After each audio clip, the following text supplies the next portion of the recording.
அமெரிக்கால வீடு வாங்குற வரைக்கும் இந்த மாரி கஷ்டம்லாம் இருக்குன்னு சத்தியமா தெரியாதுங்க. இப்ப நீங்க பார்த்துட்டு இருக்கிறது எங்களோட ஃப்ரண்ட் யார்டுங்க. எங்களோட ஃப்ரண்ட் யார்டு இருக்க லான்ல வந்து பார்த்தீங்கன்னா, இந்த மாரி மஞ்ச மஞ்ச பூவா பூத்திருக்கு பார்த்தீங்களா? இந்த மாரி பூக்கக்கூடாது. புல்லுல இந்த மாரி மஞ்ச மஞ்ச பூவா பூத்துச்சுன்னா, அந்த லான வந்து மெயின்டெயின் பண்ணல அப்படின்னு அர்த்தம். ஏன்டா வீடு வாங்கியிருக்கீங்க, லான மெயின்டெயின் பண்றதோட அது என்னடா வேலை உங்களுக்குன்னு நீங்க கேட்கலாம். நாங்களும் எத்தன வாட்டி தாங்க மெயின்டெயின் பண்றது? போன சம்மருக்கு மெயின்டெயின் பண்ணோம். மறுபடியும் வின்டர் வந்துச்சு. எல்லாம் பட்டு போச்சு. இந்த ஒரு வருஷம் சம்மருக்கும் நாங்க இந்த பூவெல்லாம் புடுங்கி, இந்த பட்டு போன இந்த புல்ல வந்து பச்சை பசேல்னு வர வைப்போமா, மறுபடியும் வின்டர் வருமா, மறுபடியும் எல்லாம் பட்டு போயிடுமா, இதே ரிப்பீட் மோட்ல நடக்குமாங்க. வந்தா சுட்டா செத்தா ரிப்பீட், வந்தா சுட்டா செத்தா ரிப்பீட், வந்தா சுட்டா செத்தா ரிப்பீட்.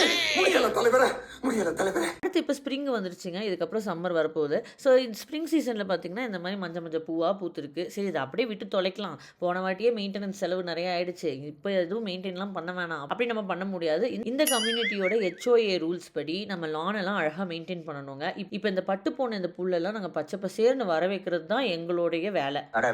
சின்ன வேலையை போய் ஒரு முட்டையா இருந்தா பரவாயில்ல, இது 9வது முட்டை. சரி வளவலன்னு பேச வேணாம், வேலையை பார்க்கலாம் அப்படின்னு சொல்லி என் வீட்டுக்கார் வந்து ஒரு மஞ்சள் பூவா கையில புடுங்கிட்டு இருந்தாருங்க. பக்கத்துல இருக்க எங்களோட நெய்பர் வந்து பார்த்துட்டு என்ன சொன்னாருன்னா, இது கையில புடுங்குறது ரொம்ப கஷ்டம். நான் இப்போ ரீசெண்டா ஒரு எக்யூப்மெண்ட் பார்த்து வாங்கி வச்சிருந்தேன், அதை யூஸ் பண்ணுங்க, ரொம்ப ஈஸியா இருக்கும்னு வந்து கொடுத்துட்டு போனாருங்க. நிஜமாவே அதை யூஸ் பண்ணக்கப்புறம் ரொம்ப ஈஸியா அப்படியே வேரோடையே அழகா புடுங்கிட்டு வந்துருச்சுங்க. நான் சொன்ன சப்ஸ்கிரைப் பண்ணிடுங்க. டாடா.